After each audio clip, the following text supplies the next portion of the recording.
10, 9, 8, 7, 6, 5, 4, 3, 2.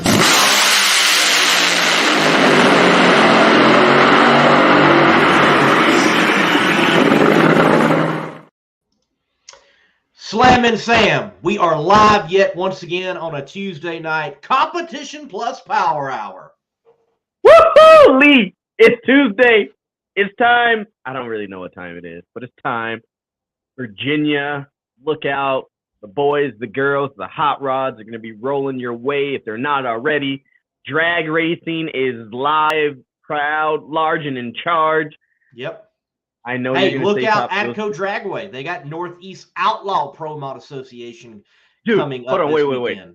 Lee, before we go any further, we got to talk about something like this has got to be the hottest news in drag racing right now. Especially officially posted 3-4 hours ago.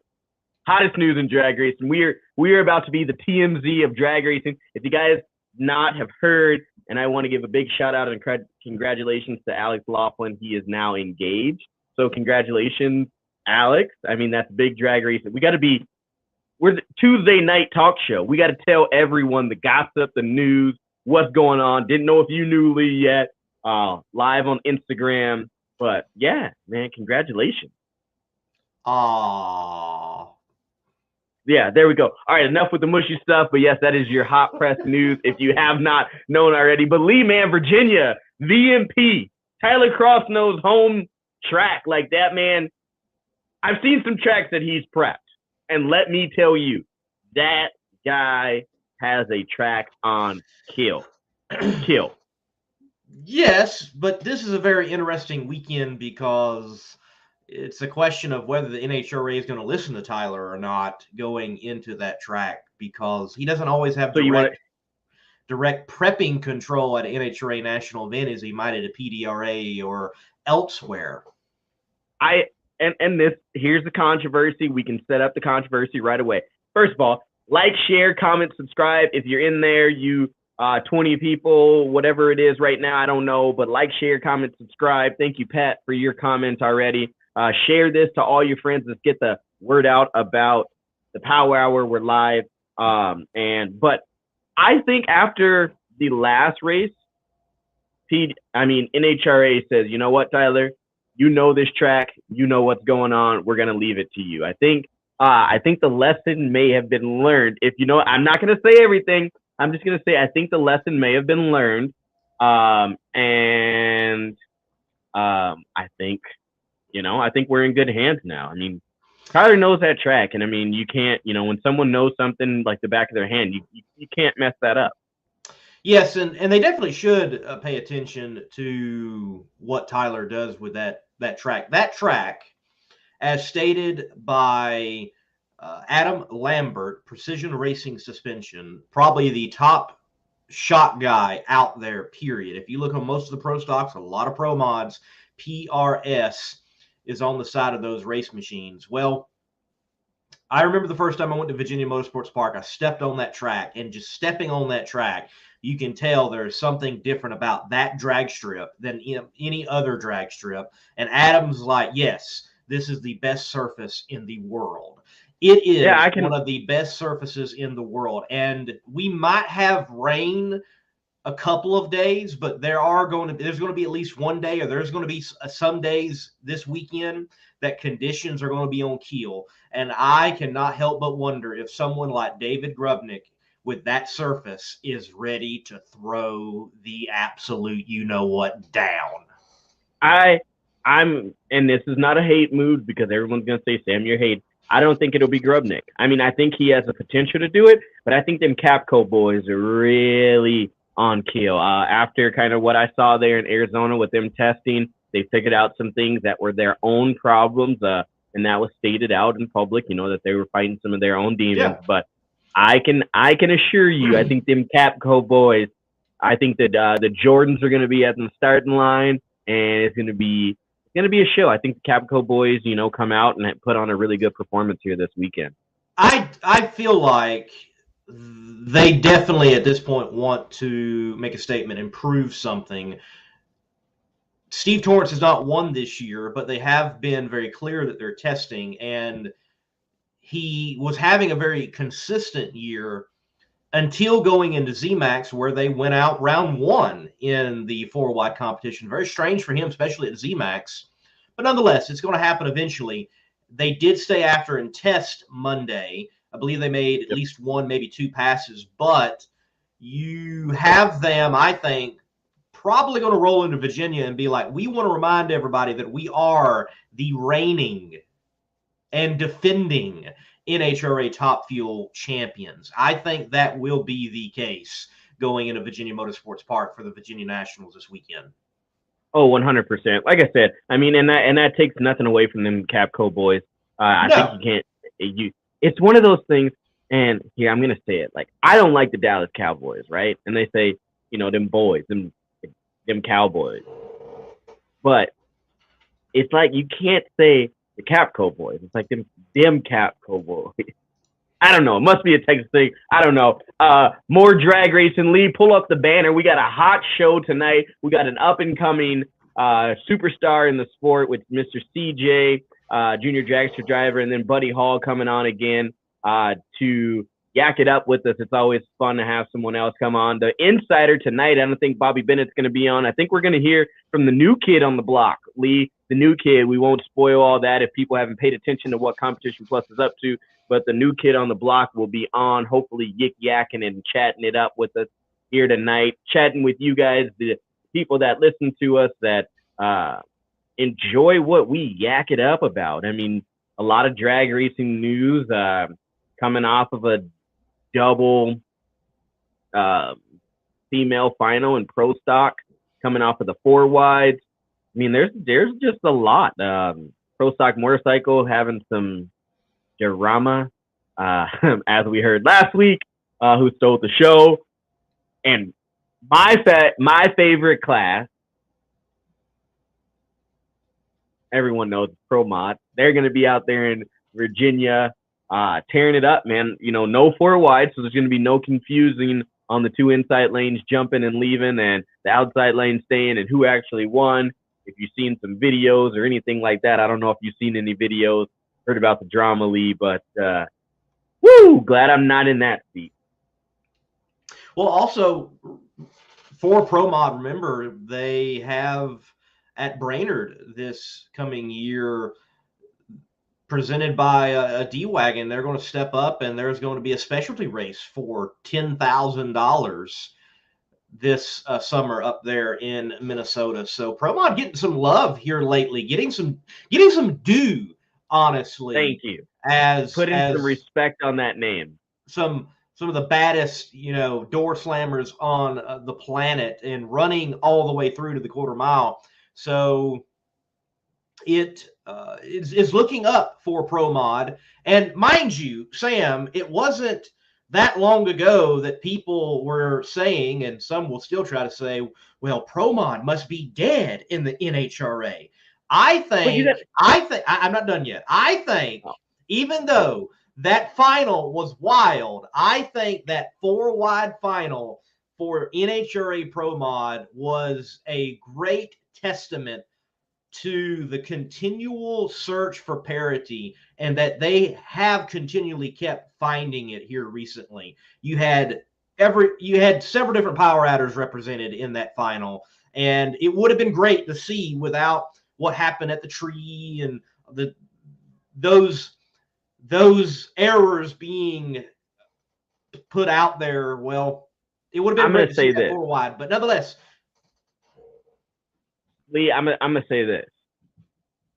If we wouldn't have had that stumble and that whatever at the start line, I can guarantee you Lyle Barnett would have put the gap train on them boys. If he had not been on the 2-step for, I'd say, a good minute and a half and burned that transmission, I can say the bearded man of Lyle Barnett would have been drinking. Well, he didn't have any Yinglings because I asked him, but I guarantee you, they wouldn't have drank them all Saturday night. They would have definitely been celebrating, and someone would have been going to the store Sunday to grab some. So that's all I'm going to say there. But yeah, shout outs to D-Wagon. You mentioned them. Doug Winters is doing a phenomenal job. He's on the show here tonight, saying hey, saying what's up. But he is bringing his marketing partners and his friends a part of that. He's been an ambassador of Pro Mod Racing for a while, and what he's doing with D-Wagon. If you haven't checked those things out, it's basically a cart that hooks onto the back of your golf cart, and you can, toy people around. There's 2-seaters and multiple seaters. In that situation, you can have coolers, whatever. It's pretty neat to see those hooked up and people being able to have a great time. Doug Winters also chimes in and says, 10K to the winner in Minnesota. And Lee, you said Minnesota. It's Minnesota. You got to get that right. We got to get you on an accent from up here. It's Minnesota. Oh, yeah. But 10K to the winner and a 25K purse. That's big money. Doug Winters also chimes in and says, what's left, as he says, the regular event. Yeah. So, I mean, if you thought Pro Mod, or the beloved class as I call it, I'm not going to say the name, but if you love that class, then man, or if you're saying that it's dead, you pretty much just need to be in Brainerd. There you go. There's a D-Wagon. See the cooler up front? I think this is a great fit of a sponsor coming on board with drag racing. You see golf carts all the time at drag strips, and everyone uses a golf cart or something to get around the pits. And yeah, if your local track lets you bring your golf cart in, hey, bring the friends along and hook this thing up and enjoy it. This is the way I look at it, Lee. Every Nitro team and every team pretty much needs one of those. It eliminates the 5 million golf carts and scooters and everything we have up at the starting line when they're blowing the whistle and trying to yell at you. Put the whole team on that. Sorry, everyone's got to go to the top end. Everyone, you know what I mean? Like, it just makes things a little bit smoother. But also, yes. Speaking, you might as well just come to Brainerd. It's going to be a show. Spectacle. It's going to be good. Look, Pro Mod to the front. Pro Mod to the front. If you want good drag racing, all you have got to do is throw down several $1,000s and get door slammers known as Pro Modifieds involved, and it is a good show. I mean, it's what it was built on. It's what it was built on. It's like it's like what you told Wes. What did you tell Wes about his show? Is it the money? What was it? Yeah, is it the money or is it the prestige? You throw that money in there, baby. Here we come. Yes. So. Yes. Look, I don't care what motorsport event it is. Look, I love going to dirt track races when there's like $10,000 on the line. Those boys hang it out, and it's no different with the guys going straight. Well, attempting to, making it look like they're going straight in a door car for several $1,000s. It's going to be spectacular up there in Minnesota. And again, I think there's so many positives in this sport right now. I talked about it on my show. There's this article out there from Motor Biscuit. What a piece of trash it was, talking about like all these major tracks closing down. Yes, I know major tracks have closed down, but we have other tracks opening up, and we have other tracks making improvements, and we have events like this to a class within an organization that people are like, well, it just won't never come back. It's gone. There is a place. This is the thing. Lee. For quarter mile door slammer drag racing, and then there's a place for them to have 8th mile. It is working out. It is moving forward. I think there's a whole lot more positive in this sport overall than negatives. Man, Lee, everyone's gonna complain. It's just like we have people in the media industry that are like, 4 wide is stupid. Okay, cool. You should only do it once a year. Cool, dude. But guess what? It gives the fans something different. Well, we should only go to certain tracks once a year. Why do we do this? It's the way the cookie crumbles. And if the more we continue to look at it and not support it, why are we doing that? No one's mad when NASCAR goes to Bristol. You want to know why? Because all the fans are like, hey, I'm going to Bristol. Let's make these events more popular. Like Darren and I talked about when we're both West Coast kids. We both talked about it when we were at the race.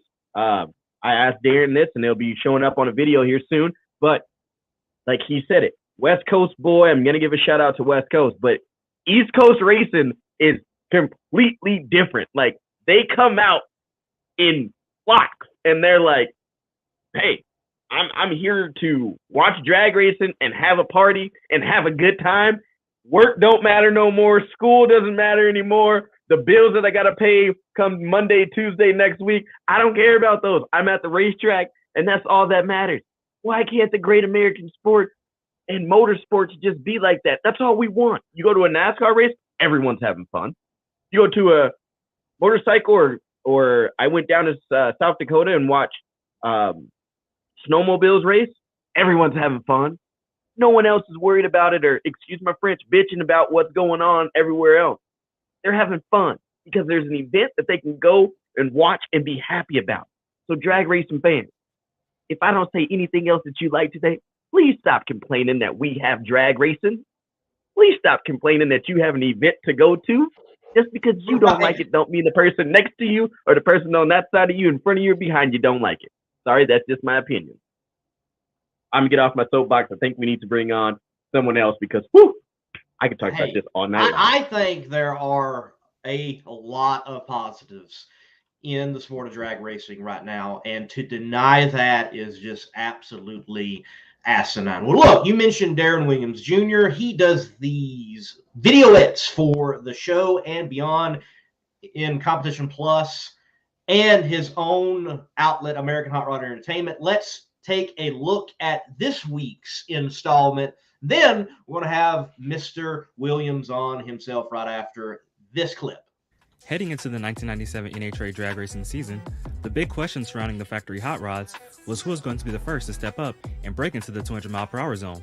Well, on Friday evening at the 6th race of the season from Richmond, Virginia, in near perfect atmospheric conditions, that nod will go to the Professor Warren Johnson, as he would set both ends of the national record, laying down a blistering 6.894-second pass, the quickest pass in pro stock history, with a speed of 200.13 miles an hour, becoming the first to break into the 200-mile-per-hour zone.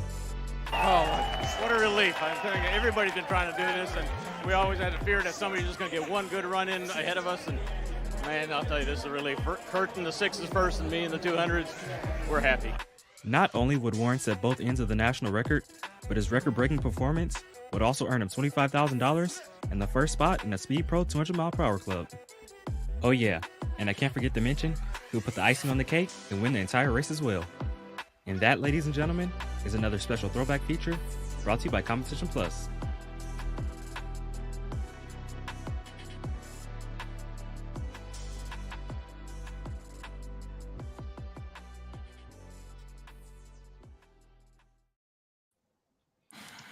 Well, Darren, another great piece there. What a historic moment in the sport. So many other categories had their time in the spotlight when it came to speed. Mm-hmm. And we were waiting on that one in the pro stock world, and the Professor got it. Yeah, for sure. And what's crazy, too, is that you see on the starting line, there's a soon-to-be or future five-time pro stock champion, Greg Anderson. Yeah. And what's funny is we rarely ever hear his experience as far as, like, you talk about the pro stock burn down with Johnson and Jeffrey on in Houston. We never hear Greg Anderson's perspective from it. We never hear his perspective of Warren Johnson going 200 or Kurt being the first in the 6s. I would love to get Anderson's perspective of those great moments because he was around for a lot of history as well.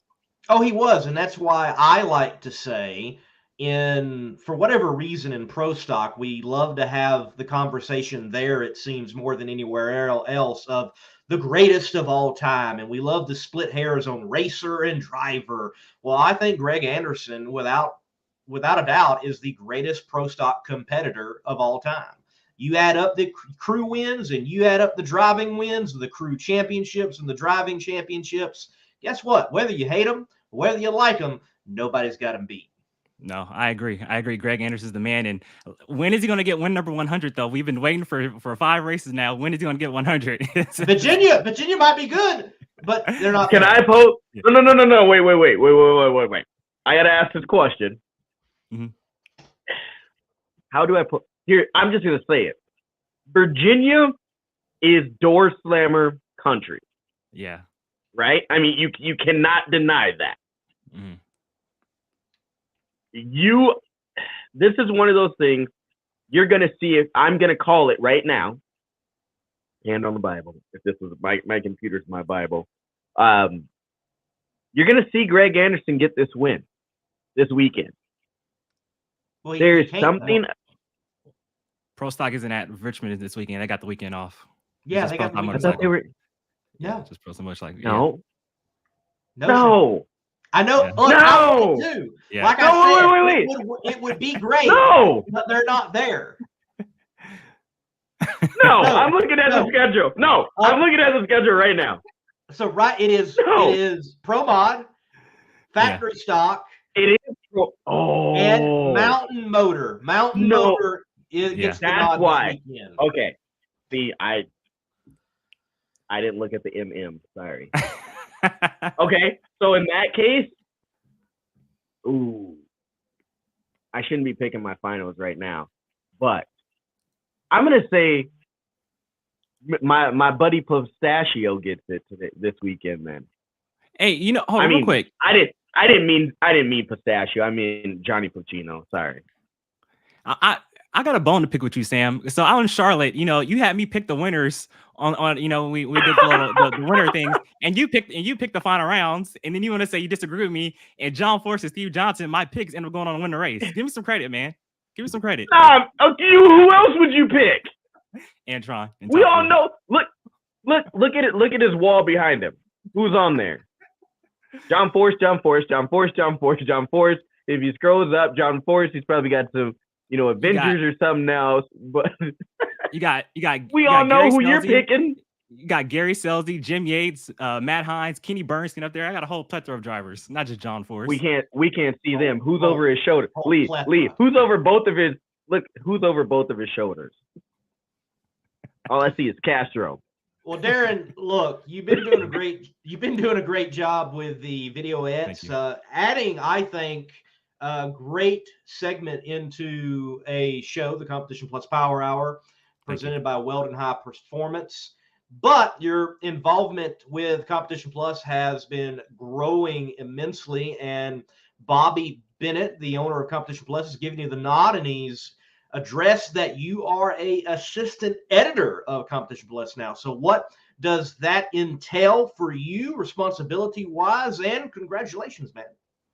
Thank you, man. First off, got to give a big thank you to Bobby Bennett for the opportunity. Like, this is pretty crazy, man. Like, for somebody who's been going to the drag races since there was a little kid, man. Like, I think 1 year old, I was my first race, the World Finals, 1995. And so to grow up at Pomona and be going to drag races since I was a little kid, to now be, assistant editor of Competition Plus, man, I mean, that's crazy. That's real surreal. I can't thank Bobby Bennett enough. But as far as the whole job entails, bread and butter articles, writing articles, which is the bread and butter of Competition Plus, that'll be one of my main jobs. Video content, like you just saw the throwback video, stuff like that, continuing doing videos like that for Competition Plus Power Hour. Other video content that will go up on Competition Plus. And also there's a really cool new series coming to Competition Plus TVs coming up soon. It's a lot of fun. I can't say exactly what it is. I'm sure you guys know what it is, but yeah, it's a lot of fun. It's really funny. It's some great content. I can't wait to see, for you guys to see it. But man, just a great deal, like great opportunity. I'm super blessed, super honored. I've had people from high school who I haven't talked to since high school. I've been out of high school for 10 years now. I've had people from high school hit me up and tell me congratulations.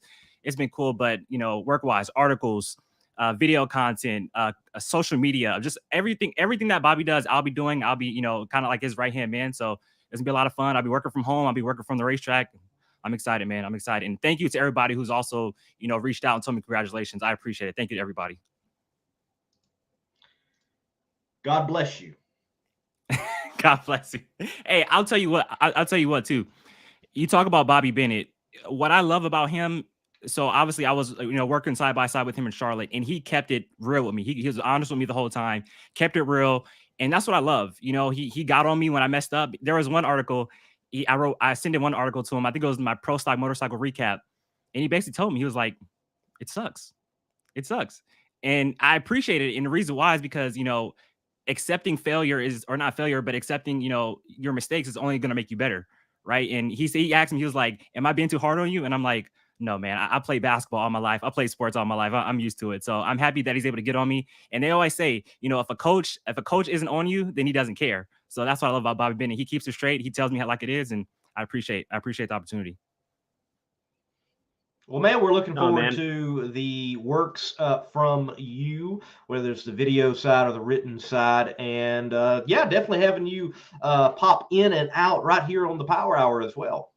Yeah, for sure. Whenever you guys need me, I'm here. This is what I love about this show. So I'm listening, right?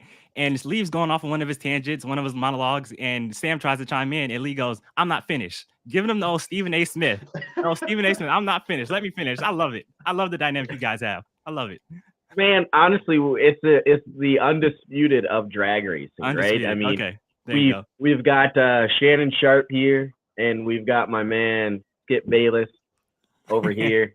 But that's what's cool about this show. We can talk about anything. We yak it up. I mean, we at the beginning of the show we were talking about somebody getting engaged. I mean, drag. We want to talk all the drag racing news that we can. No, okay, pause.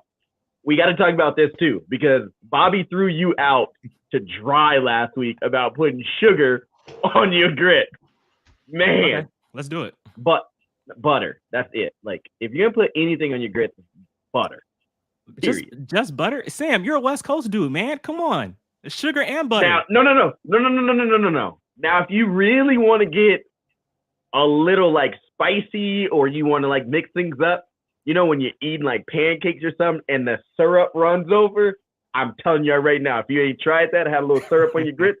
I'm telling y'all, it happened at Waffle House on an accident one day. I was down in Louisiana. It happened as an accident, and I was scooping and using biscuits, and but we ain't gonna talk about too much food.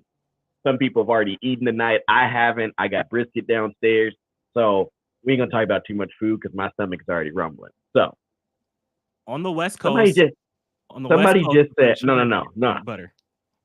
Lee. Now this one is outrageous. That's taking it a little. That's stumping on the loud pedal about too much. Like you're supposed to only go like 60 foot in your burnout. Nah, brother, you half track. Well, look, that clutch is done.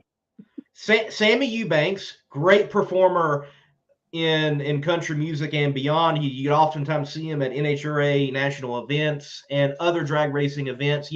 Those performers are known to go beyond in many ways, but well, I think you all go beyond. I mean, I don't put anything in my grits except shrimp and grits, and yeah, I don't know what y'all doing. Hey man, we're just having a little fun.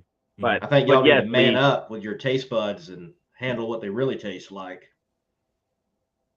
Putting shrimp in there, you gonna try to kill a brother? You gonna have me? There's shrimp like gumbo. There's shrimp stew. There's shrimp kebab. I think you get what I'm getting at, brother. Nah, okay. I don't eat none of that. Oh my goodness. Well, look. We need to get back to drag racing. We've had enough on shrimp and grits and everything. Darren, we look forward to the work you've got ahead of you, and for Competition Plus, folks, you can check that out regularly. Competition Plus TV, which is the YouTube channel, and competitionplus.com. If you're not going to the actual .com, you need to go there and check out all the great articles that are there. Slam and Sam, anything else for Darren? Yep, Darren, we need an article from you of relating grits to drag racing. I think that, Bobby, you need to make that happen. There's a controversy. I think that needs to happen, and we can shoot it. Lee and I will shoot a video like Ron Capps and Brian Loans did, and we can go to Waffle House and all combine in our grits eating and come to Jesus. So that's all that matters to us. So congratulations again, Darren. Well deserving it, and I can't wait to see what's in store. But thank you. I appreciate leave all the other stuff off the grits, brother. Hey, I just want to say this too. I know this is a family show, but being on the road with Bobby, this would turn into Competition Plus Power Hour after dark or at night. Competition Power Hour at night. I'll tell you that right now. It is fun hanging with Bobby Bennett on the road, man. It is a lot of fun. I'll just say that. Darren, take care, man. We'll check in with you later. All right. Thank you, guys. Appreciate it.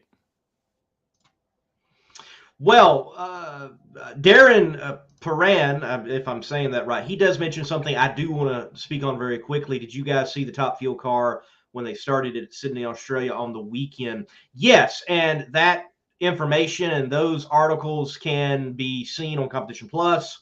Australian News actually picked it up very well and actually let the drag racers, for the most part, explain what happened. Again, they're professionals down there. They love their drag racing.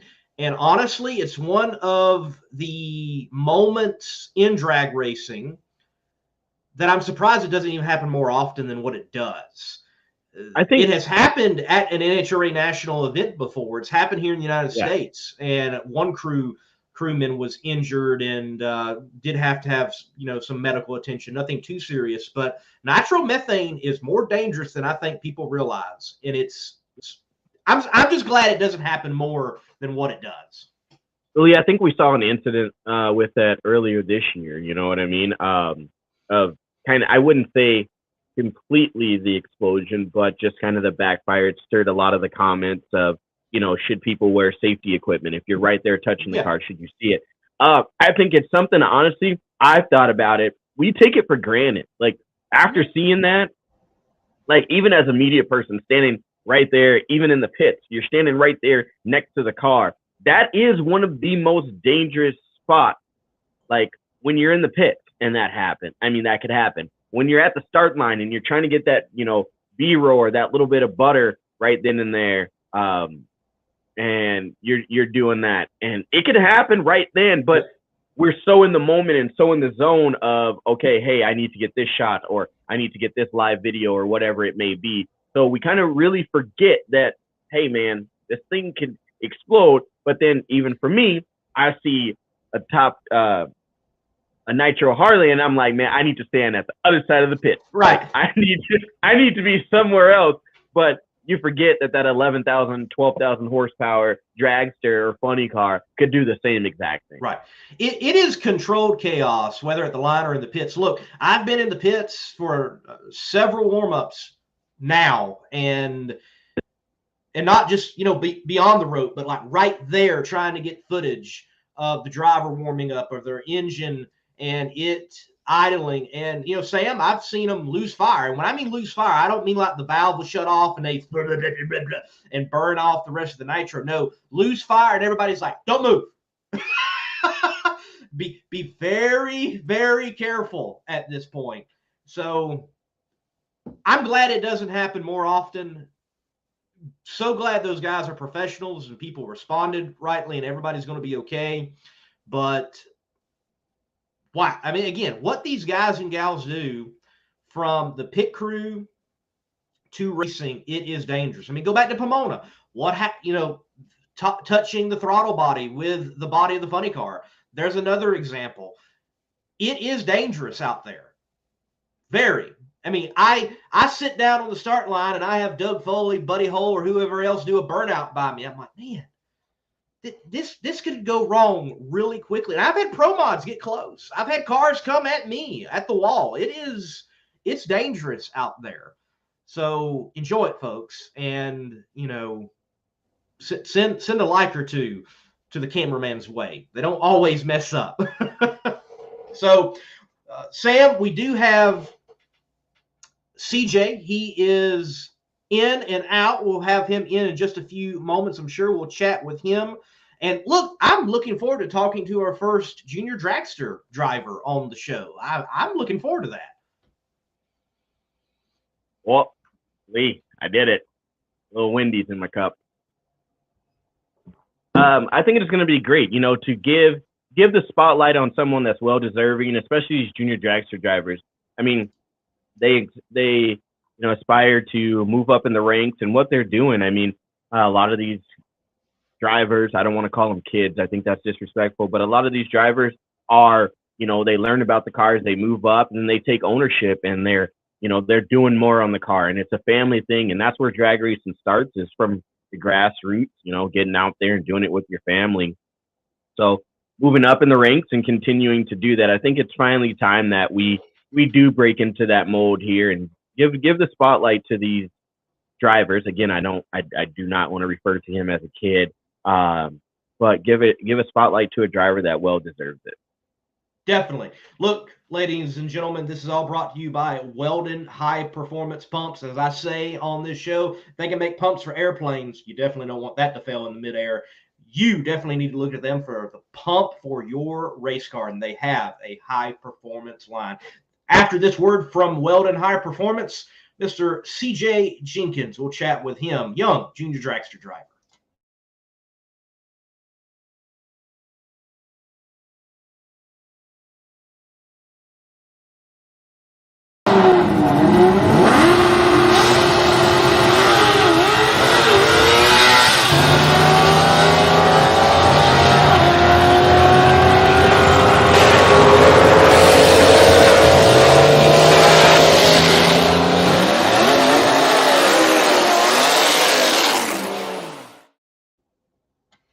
All right, CJ, welcome to the show, man. Hi, I'm sorry. Oh, hang on a minute. Sorry if I'm breaking up a little bit. The internet here bring is in this pretty one. bad What we got right now. Oh, no, okay, you're good. Yeah, You're this good one now. right Yep. Yes. All right. Internet's here been messing up like crazy right now, so I think we got it under control.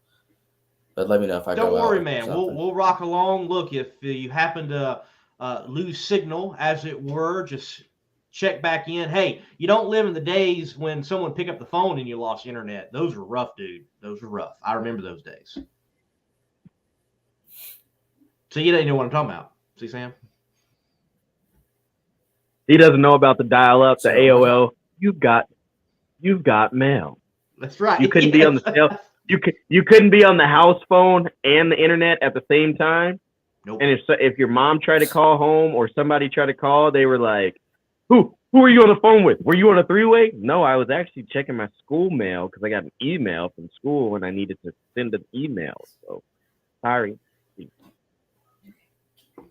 So CJ, man, you are doing the junior dragster thing. I did the junior dragster thing back in the day, my day as well.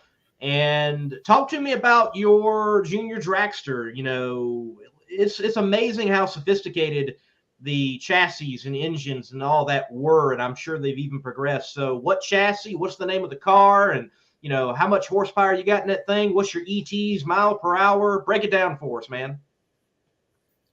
Okay, so I drive I actually just got a new car. I drive a 2022 Mike Boss. I think it's about a month and a half old, and it has evolved a lot over the years because I used to have my first car was like a 2002, and from then to my 2019 at the time, it's changed a lot. But it makes about 60 horsepower going on the track, and I range anywhere from 84 to 85 miles an hour in an eighth of a mile at 790. So that's basically the basics of it. Sam, that's pretty quick for one cylinder, one little cylinder. That's faster than you've ever gone, huh, Lee? Technically no, but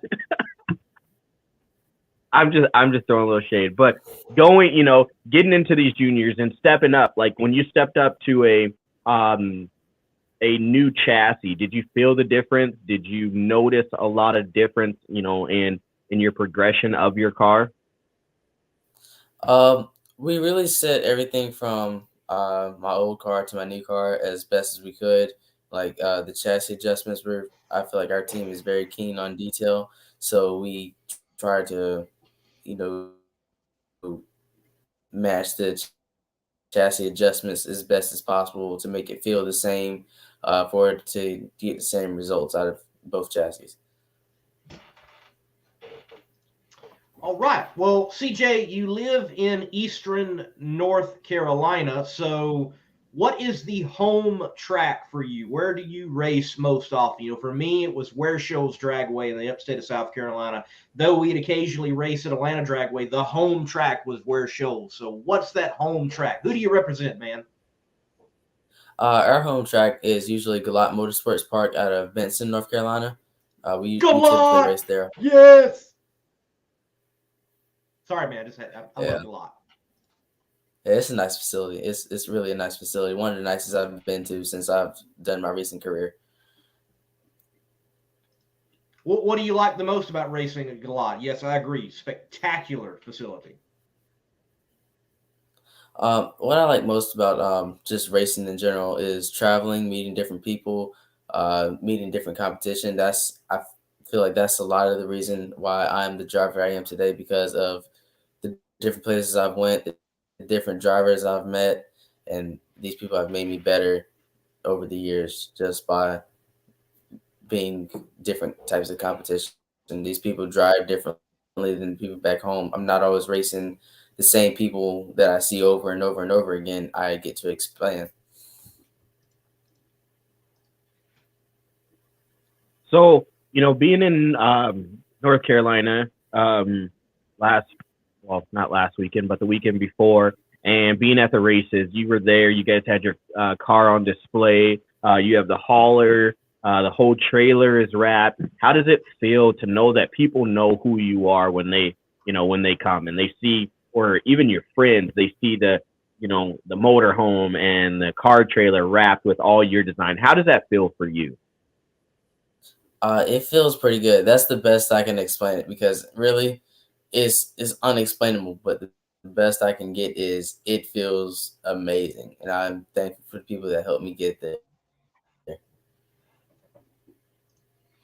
So, CJ, your driving style, talk to me about it. Everybody forms their driving style early on, and it can certainly be changed, but there's things you're doing right now you're going to take from this time forward, no matter where you go in drag racing. So, do you like to play some games on the line? Do you like to be like a stone cold killer? You trying to, yak it up in the lanes with your competition? What do you like to do to go out there and compete against your fellow racer who you ultimately want to turn the wind light on against?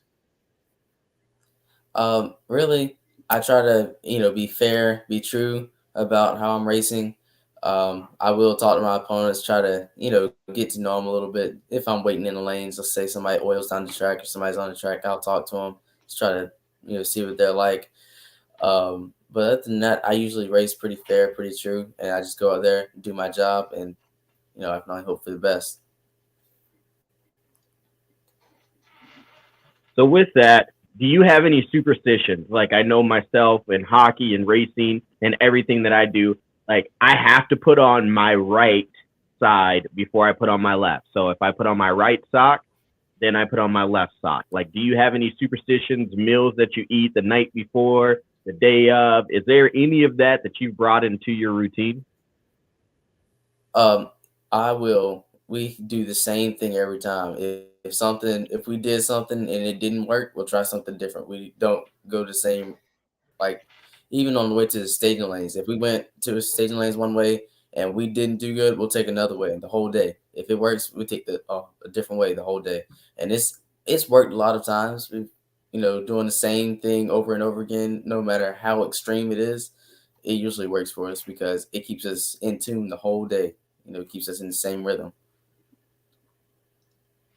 I like that, Sam. Do something to get out of the rut. You got to change it up every now and then. If something's not working, change it up and move forward. And I'm curious, CJ, do you kind of get that mentality from some of the other endeavors you've been a part of? Reading the article that is on actually competitionplus.com mentioned that you are also on the golf team with your local school. And, golfing is so much a mental game. I can remember so many times I go to the driving range and whack, I'm like, oh man, I'm sending it straight and true. This looks good. And then I get out there on that first tee box and I'm like, oh, and it goes out and I slice it left, or it goes right, and I take 40 whacks to get to one green, and it all went to kaput from what I thought was going so great. So I imagine golf has helped out a lot in the driving too.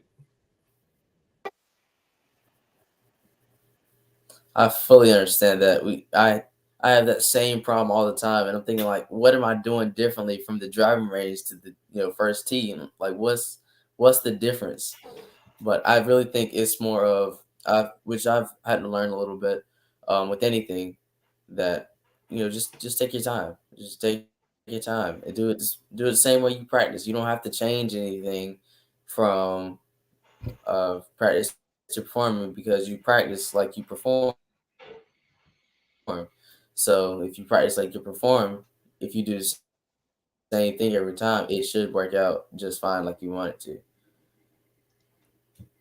I like it. I like it. No, I mean, and that's what it's all about, right? We're all, creatures of habit. Just like you said, something doesn't work, you go the different way. Like for me, I'm recently getting off of hockey season, and I tried a couple of times to put my left stuff on if I was in a hurry, and then it's like something happened or you fail or something like that. But looking at the big picture for you, where do you see yourself? I mean, I don't know if you planned it out this far, but in 5 years in your drag racing career, where would you like to see yourself in 5 years? I'm sorry, can you say that one more time? You were breaking up. I couldn't hear you. Oh, I said, looking at your career and what you're doing as of right now, where would you like to see yourself in 5 years?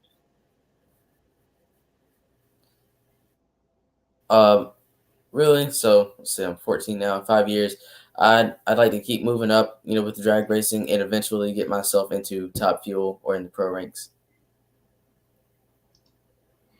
So would you stay in a dragster, or would you go to a door car?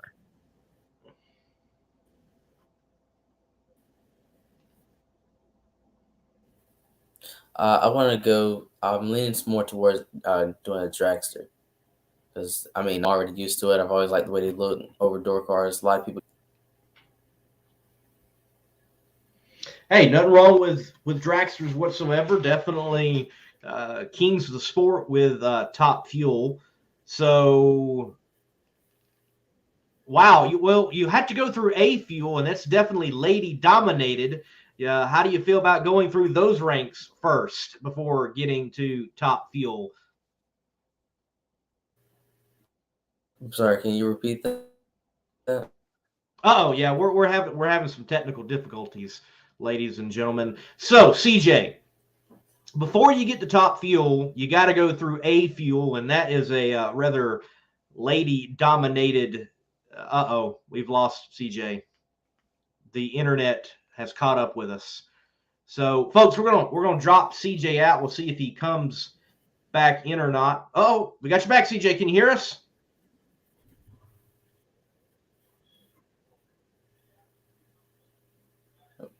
Can you guys hear me? We may. Yeah, we heard you there. Go ahead. All right.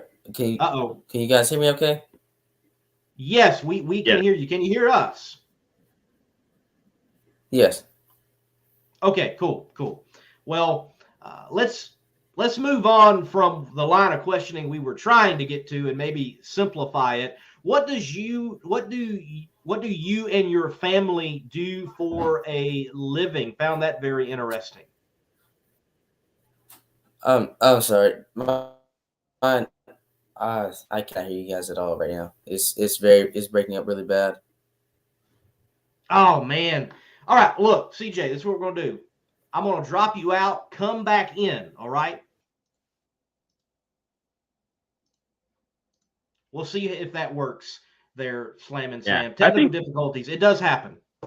Yeah, so just to speak a little bit about CJ, I saw them running back and forth at the track there in North Carolina, and it was really cool to see, like I mentioned, that the car is wrapped in a really sleek way. It stands out. The trailer is a full-blown race trailer that's completely wrapped. You don't really see that many in the junior dragster ranks, but just to put those cars on display there, that I think Z-Max did a great job of putting them out kind of, I wouldn't say in the midway, but it was right in between the staging lanes and where all the haulers and everyone was. I think that was a really cool and a perfect spot to do that, to showcase these kids. And and I think that's the way to do it. I mean, it's a family sport, and if you got a kid that's, I think it's what now, 5 or 6 years old, they can start driving in the NHRA ranks. I don't know about IHRA, but you know what I mean. I mean, why not?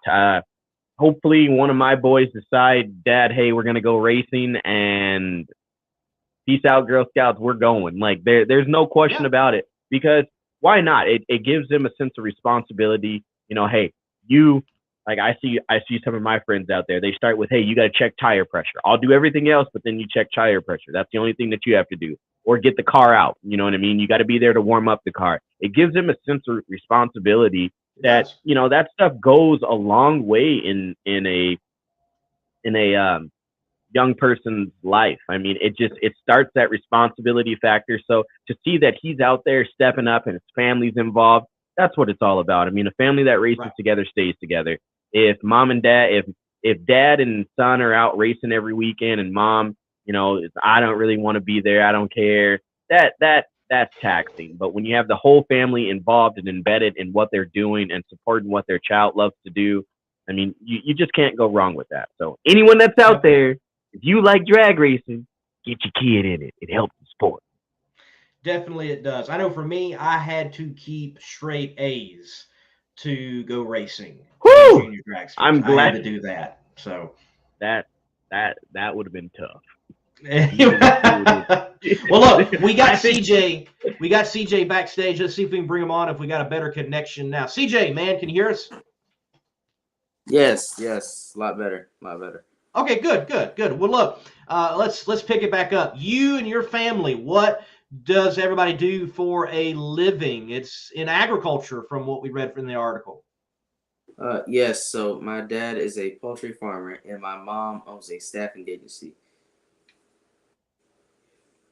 All right, very cool. Poultry and staffing.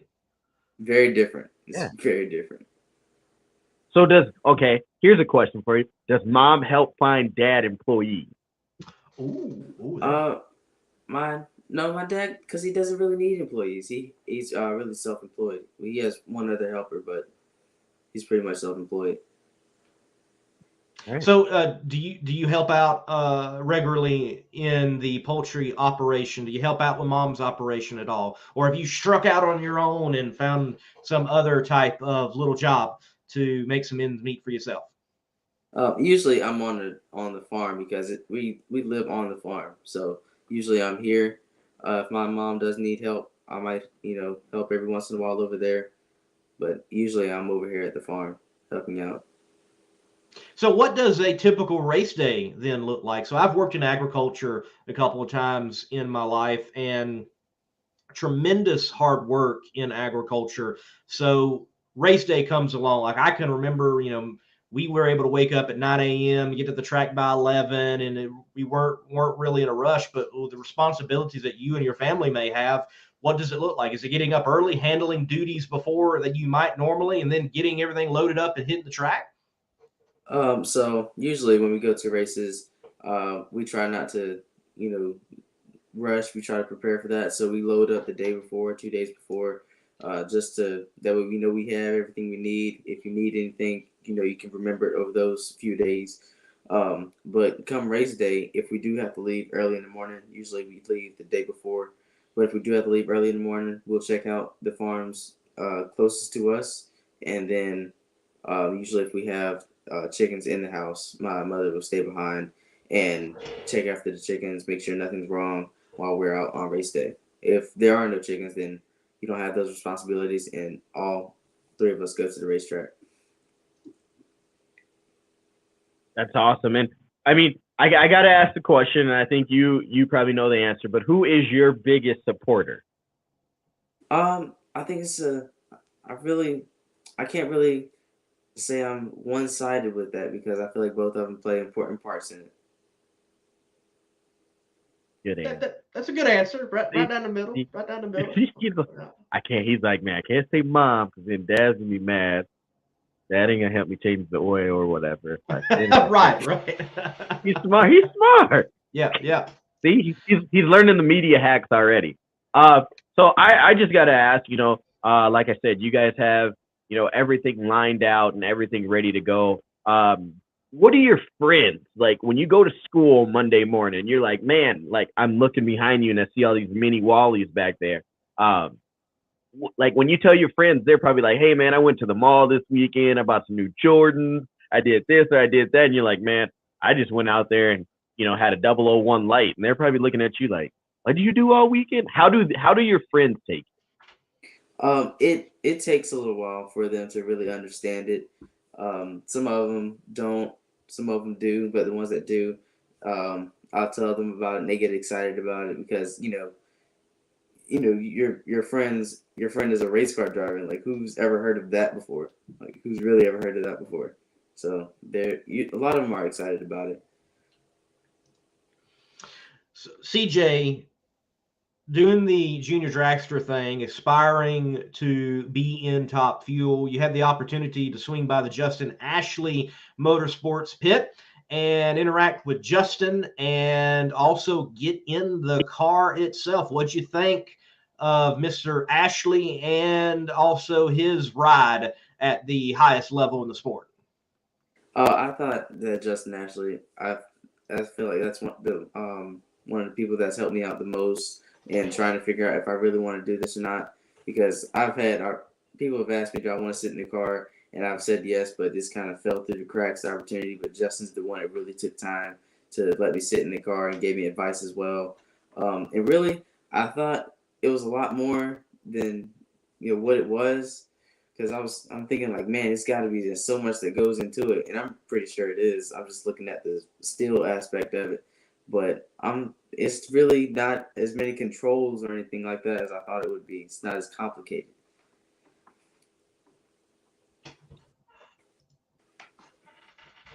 No, I mean, once you break down, once you break that car down, it's the same thing essentially the same thing that you've got, other than whole lot more horsepower and a little bit more electronics. So, I mean, looking at that, you understand the basics of it, and you understand the ins and outs. Do you think if you had the chance right now, other than, putting a new seat in you, do you think you could go out there and compete with the best in drag racing right now? I do. I really think that I stand a very good chance in competing and being competitive with some of the best in drag racing right now. So I got to ask this question because I know I like the confidence, but we got a guy who's in the waiting room right now. He's a big buff dude. Name's Buddy Hall. If you could line up next to him, or you could have a little trash talk moment with him. I'm setting him up here, Lee. If you could have a little trash talk moment with him and get in his head, what would you tell him? I'm not a big trash talker. I am not a big trash talker. I'm not really good with it. I've never been good with it, and I haven't tried because I try to be, more of a friendly person with it. Confident, not cocky, because I know a lot of people can take it the wrong way. So I try to just stay, I might crack a joke or two here and there, but usually I just stay pretty honest with it. I like it. Cool, calm, and collected. Trying to get him riled up. You can't even get him riled up right now. No, like, you can't. You're not shaking the kid, man. You're not shaking him. I'm not. But okay, so I got to ask this question. Question number 2 for you. You think you would get him off the line? Yes. Who's gonna have the better reaction time, you or Buddy? I think I would. Ooh, I like this guy is going places. We're gonna see a comment probably here soon from Buddy. He's gonna be like, "Man, come on, not even giving me a chance against the kid." Right. So, CJ, when is the next race for you in the junior dragster? This weekend? I got to wait a little while. Not this weekend, but the next weekend, because okay. Because I try to be a well-rounded person as well. So drag racing isn't the only thing I do. Like I said, like you heard earlier, I do golf. At school, I try to be involved at school. At school, I'm in a student government program. But this weekend, I have a play that I'm actually in. So instead of racing, I'll be doing that instead. I like that. Multifaceted, Renaissance man, multi-talented. I like that. All right. What play are you in this? What play? Moana. Moana. Oh, man. Who are you playing? Lee, I don't know if you even know about who Moana is. But I do. I'm Chief Tui, who is also Moana's dad. And I'm Taka, which is one of the monsters that's closer to the end of the movie. It's over there. All right. Man. All right. I like it. I like it. I thought he was going to play The Rock. I mean, I saw his statue, when he was there. I actually wanted to, but when I wanted to audition for it, I couldn't because I actually was getting ready to. I can't remember where exactly I was going, but I had to, be somewhere else when I wanted to audition, so I couldn't really do that. So I had to audition for what I thought was the next best part. All right. All right. Well, hey, you got to love the tackling of many different things and expanding the portfolio. I like that. And you never know, experiencing in one field, how it's going to help you in another field. And as we mentioned earlier, golf has definitely done that. And that is cool that you're experiencing other things. Look, I like John Garrett's question. I'm going to end with this one. Yeah. He asked, do you have any plans to go to Frank Hawley's or Roy Hill's and take a top dragster or alcohol dragster class? So yeah, any education around drag racing you hope to encounter, in particular at one of the many facilities in which you can go and earn your license and learn how to drive more in depth? When I am of age, I do want to attend Frank Hawley's drag racing school. I went to Roy Hill's drag racing school, but in the junior area, but I might go there again for top alcohol. All right. All right. Yeah, I think it's great. I hope mom or dad get a chance to post a video of you and your acting career. We never know where it might go, so we need to see video of that. Mom and dad, if you're listening, watching, thank you for being CJ's biggest supporters, but please get us some video of this acting. And then maybe, who knows, maybe we can set up a golf outing at one of the warmer races here this year, and we can all laugh and meet and commingle in person. But again, congratulations to you, what you're doing. Keep your head down, keep working hard. It seems like you've got that mentality to keep going and keep working hard, and you're a humble and hardworking kid. So congratulations, and hope to see you progress and keep going up in the ranks. Certainly, Thank you. certainly. Thank you for having me on the show. That's pretty big, I think. Well, we're glad to have you on, CJ. First junior dragster competitor we've had, and hopefully not the last. Love the stories, even the young stories in drag racing that are developing currently. Do you have a Facebook page for your racing endeavors, or Twitter or Instagram? Where can people follow you? We have a Instagram and a Facebook page. It is at CJ Jenkins Racing. It's just like how it is on my username. That's where we post all of our racing activities. Awesome. Awesome. CJ, will definitely give you a follow from the Monday Morning Racer. Thank you for being on the Competition Plus Power Hour. Now go do your homework, man. All right. Thank you. All right.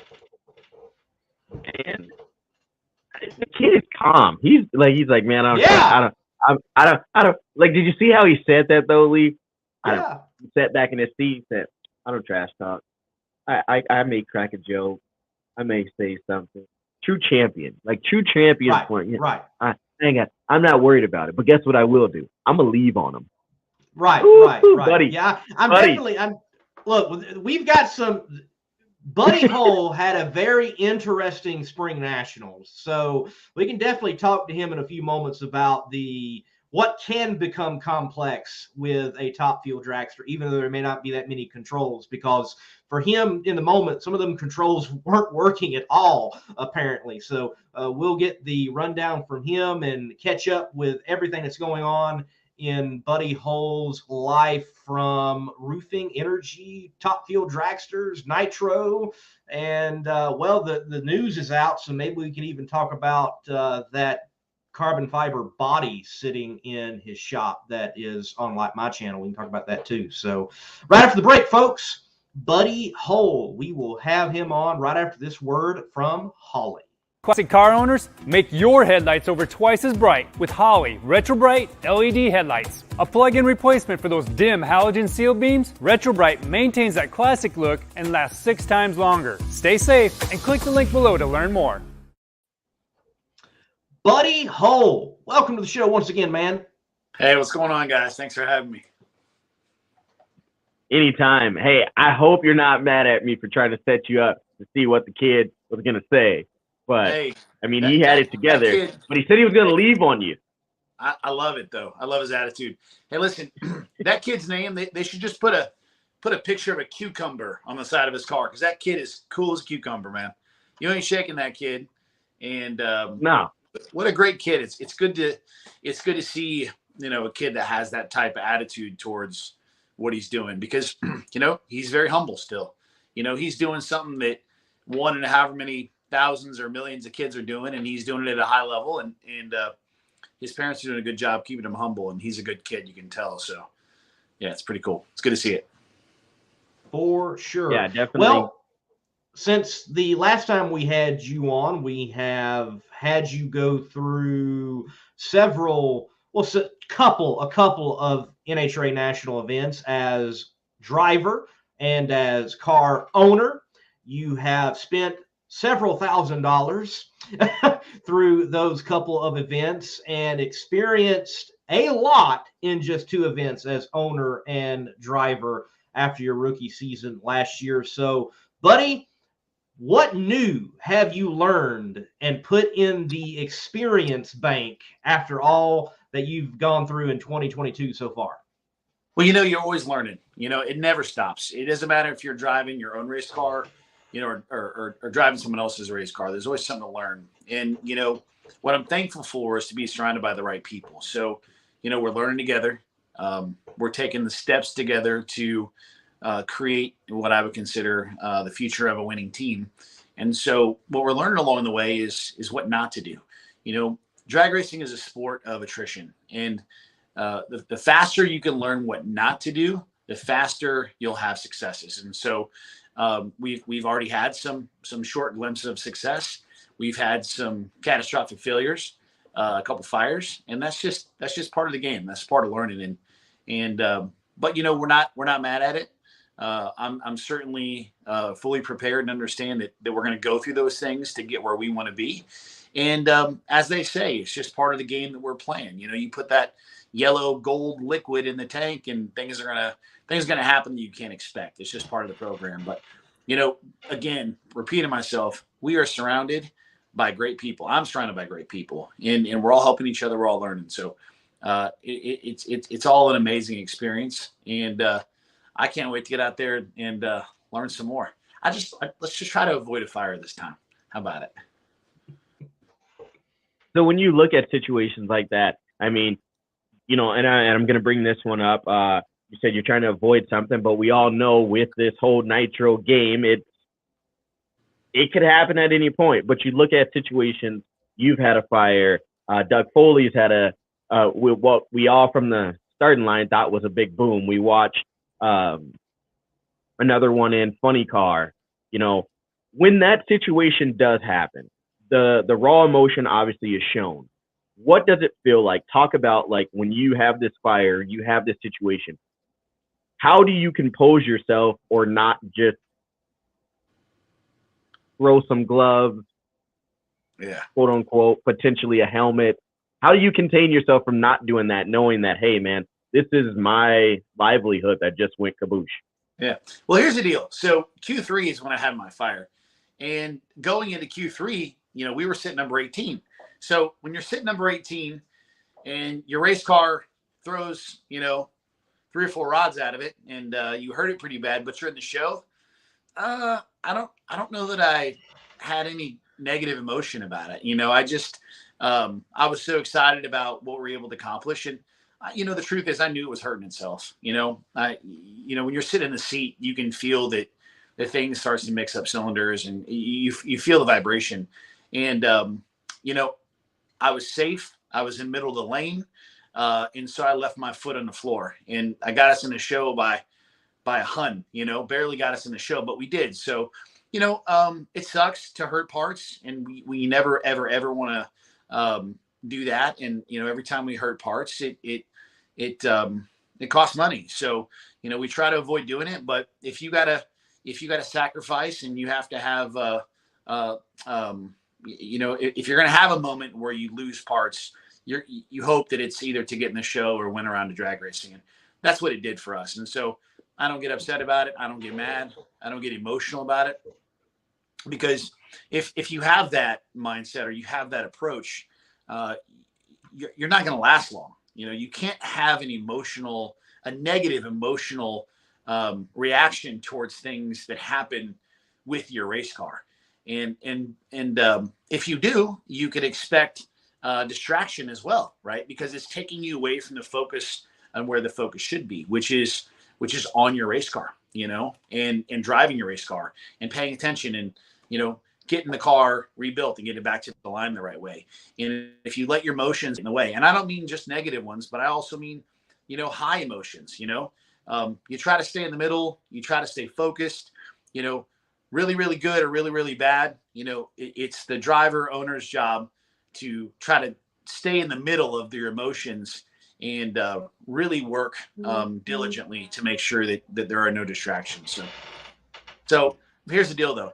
Hey, you blow up an engine, you're on the show. Who cares? Doesn't matter. That's right. You're in the show. Who cares? Put another one in. We got more. Yep. Put another one in there. So, buddy, you had one of the more interesting round ones I have personally witnessed in person for an individual in a top fuel dragster. But I don't want to talk about that just yet. I want to talk about driver intros. Is it an awkward moment in time, like back there behind that screen? You got all these guys who are like, well, I want to beat you. I want to beat you. But hey, how you doing? You cool? You cool? Or does some just go in the corner and they're not talking? And then now you've got this neat thing in the NHRA, like, Justin Ashley pulled you over and he's like, this is the dude I want in a zombie apocalypse. So what are the driver intros like before, like, you pop out? Like, is everybody cool? Is it like, I don't talk to that cat? What's going on? What's the dynamic? Well, it's interesting because, you're wondering how it is exactly how I viewed it. Being a newer driver, I pay attention. My ears are always, pushed forward and my eyelids are always pulled back. And so I watch how people interact, and some people don't talk at all. They avoid each other. And then others really are friends, and so they talk. And then there's the awkward hellos kind of in between some people. But I got to tell you, I know who my friends are back there. I get along with everybody too. I don't have anybody that I've ever raced or that's back there that I don't speak to, say hello to, or whatever. But there's a few people. Justin Ashley's one of them. He and I always talk. He's a great guy. Really enjoy talking to him. But it's an interesting dynamic, and I think it may change from race to race too. I think just prediction, I would be safe to say driver intros during the countdown, the vibe is quite a bit different than the first 10 races of the season, where everyone's settling in and figuring out everyone's place and pecking order. So, but I would assume as the season begins to get more serious in the countdown, I would suspect there's a little bit less chitter chatter there behind the swinging bar style doors, if you will, between the drivers. Just a suspicion. It won't change for me. I'm not racing for points. We're out there to win rounds of drag racing and learn and be competitive, but we're not racing the full season. So for me, I'm just going to stay the same guy. I'll go back there and say hello to everybody. Probably talk to my buddy Mike Salinas and Justin Ashley and Steve Torrance. That's who I tend to gravitate towards the most, and just do our thing. So hopefully that answers your question. So when you look at it, and you said, like you said right there, that right now you're not looking to go, you're not racing for the points. You just want to go rounds. Let's just say things start going right for Buddy Hall and your race team, and things look up. And there's a potential, hey, Buddy Hall is moving up and he's sitting, I'm going to say eighth, right? Sure. Does that change the dynamics of hey, like we're in this hunt. What do we do? Top Fuel this year is interesting. It's anyone's game. There's 10 cars out there that can win a championship from my perspective. So much talent. It's just incredible. This is without doubt the most competitive and most dynamic top fuel field that I can ever remember, and I think many would agree. Some would disagree, but I think many would agree. And to answer your question, you know, we do have a competitive race car, you know, and you know we've shown some real signs of life with the car in our incremental numbers, and we know that we can run mid 70s to mid 80s and do it consistently every run. Once we get through our little learning curves, our little mistakes that we're making, the things that are our gremlins that we're working through, and that's just part of the deal. That's part of the program. But you know, yeah, I mean, if there's ever, you know, you never know what can happen there. You know, if someone comes along and is interested in partnering with us and says, you know, buddy, I want to see you out there at the rest of the races this year, and we're able to do maybe, you know, 12 or 13 or 14 races this year and go some rounds and end up maybe, you know, number 10 or number 9 or number 8 or something. Man, I'm very competitive. You know, I'm a good sport and I hate losing. And, but yeah, it can change for us, but I'll still be the nice guy. I'll still be friendly to everybody in driver intros. So, buddy, after those driver intros rolling into round one, Yep. did it in any way, shape, form, or fashion before the burnout feel like this is going to be the most interesting round one I've ever had of my career? Did anything feel like it was going to be that way up to the moment? No, man, it was a very typical Sunday morning, you know, out of bed at, you know, 5:30, 6 o'clock in the morning, just kind of ritual that I have, especially on race day. I try to be out in my pit area before anybody else gets there. There's something about, you know, walking around my pit area and looking at things and kind of just getting things set up for all the guys to get there. It's kind of something that I enjoy doing and spend a little time by myself. And so, no, it felt like a normal morning. You know, we had put a new short block in the car the night before from the explosion we had in Q3. And we put a brand new fresh set of heads on. Everything was beautiful in the car. I mean, fresh blower, fresh heads, you know, a fresh short block. Everything had no runs on it. I mean, we had a really nice race car going into E1. And you know, no, I didn't. You know, I didn't feel anything different. And you know, it's at the same time, you know, something I've learned throughout my years of drag racing and being a driver and owner. I've always been a driver owner, unless I've driven someone else's car on a random year or a random couple races, is always expect the unexpected. You know, it's never going to go exactly how you think it's going to go. And if you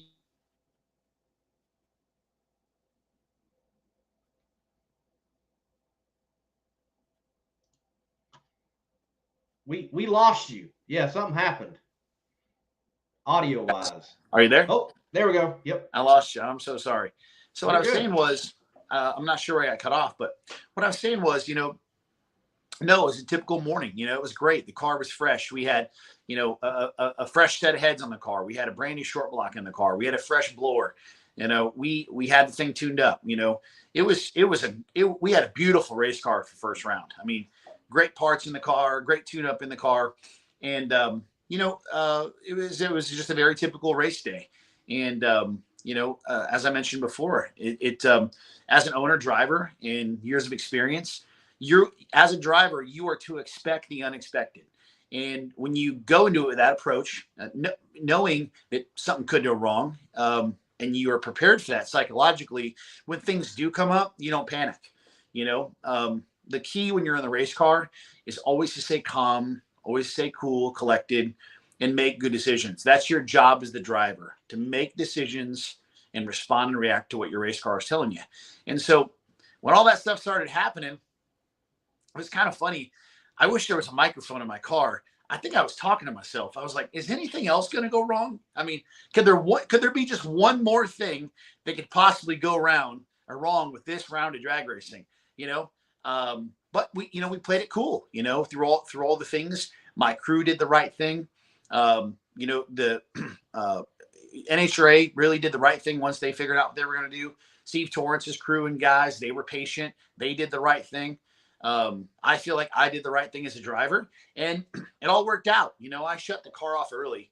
I had in my head, man, this thing's going to run out of fuel. It's going to run out of fuel. I knew we were between the reverser issue and between sitting there waiting for NHRA to figure out there was something, interrupting the beam and make it appear as if I was in the lights, I was like, oh, this thing, man, is it going to make it to the other end? And we're going to run out of fuel. We're going to run out of fuel. So when I saw Steve was out of me, I closed the blades on the car. And, I had a feeling it was going to run out of fuel, and it was close because we had drained the fuel out of the car to service at the shop after that last run. And there was maybe 1.5 gallons, 2 gallons in it. So there's a pretty high chance if I would have left my foot on the pedal, we would have blown up another engine. So I made the right decision. I got lucky.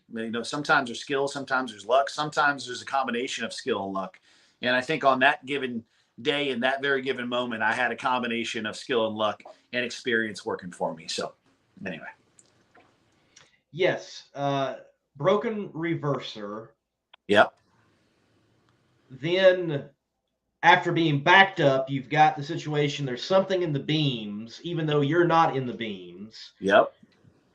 You're pulling all. Did you actually bend the brake handle? Yeah. Did it bend trying to hold it? Yeah.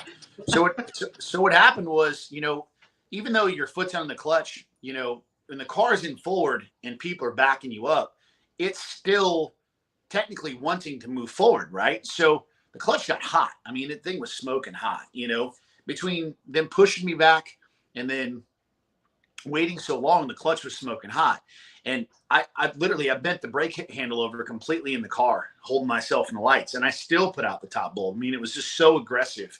And, and I apologize to Steve for that. I don't race that way.